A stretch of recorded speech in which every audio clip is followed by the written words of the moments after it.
Welcome back into Great Day, Washington. Change is hard, yet change is the only constant in life. So how do we embrace it and find the courage to actually make changes in our own lives? Here to tell us how is the author of Flip the Tables, the Everyday Disruptor's Guide to Finding Courage and Making Change. Alencia Johnson, welcome to Great Day, Washington. Thank you for being here. Thanks for having me. Of course. So tell us what inspired you to write this book.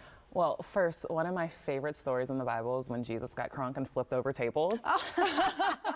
But in 2020, I was thinking about that story in the middle of the pandemic, the murder of George Floyd, the election cycle, and I'm thinking, what are the proverbial tables in the world that people want to flip over, to do more good in the world? Yeah. And then I stepped back thinking about my whole career. I've worked on presidential campaigns, I've worked for Planned Parenthood, I'm on national television talking about all these amazing things, and yet I felt stuck in my own life.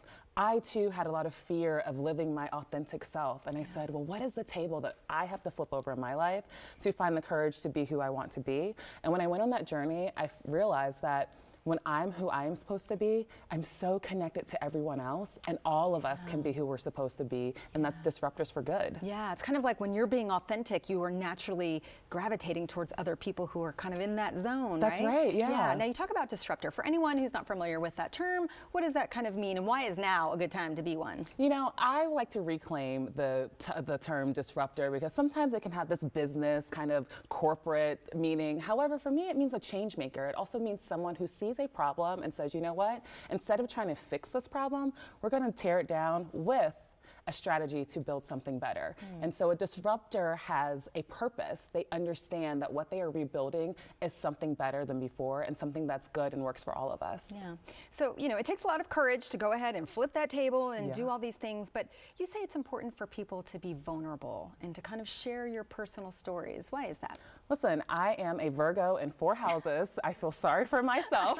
And so vulnerability can be a little bit hard for me. And yet what I realize is the power of our own stories and the power of storytelling and all the advocacy work that I've done, even work with entertainers. Personal stories from everyday people is actually what changes society. And as I got comfortable enough telling about my own story, not only was I healing myself, I was able to give courage to other people and create space and shift people's perspectives on issues that, quite frankly, some people say are controversial, but actually it expands our capacity for humanity when we share those stories. But we have to be vulnerable first. We have to be vulnerable. And it takes courage to do that. Yes, it does. It takes a lot of courage. What are a couple things that you recommend for people to gain that confidence to do that? Listen, first and foremost, I use the word courage instead of brave because courage doesn't mean the absence of fear. It means that there's something greater than our fear that pushes us forward. And so with that, I tell people all the time, do one thing that you're scared of every single day, whether that's sending a text to someone you haven't talked to in over a year or calling an advocacy group that you would love to volunteer for and say, hey, I have an hour this week, I would love to join.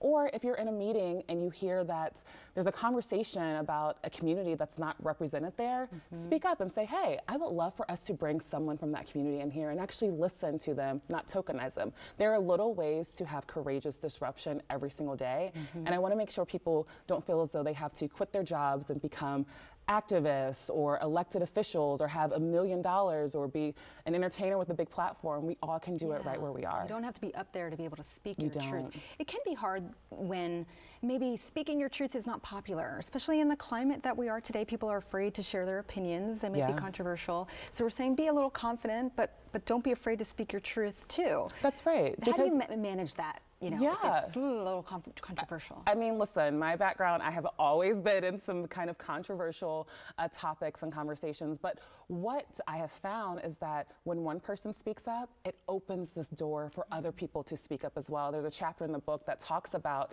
the Me Too movement and how Professor Anita Hill, when she was so scared, but she knew that she had to testify before the Senate hearing in the early 1990s. Did she feel alone? Absolutely. But years later, there's a groundswell of survivors that collectively share their stories together. It doesn't get easier, but you do have more courage and have more strength as you are doing this together. And so understanding that even if it's scary for me to tell my story, I know that I have to because it'll make space for someone else to as well. Great advice. Thank you so much for being here. Thank you. Thank you.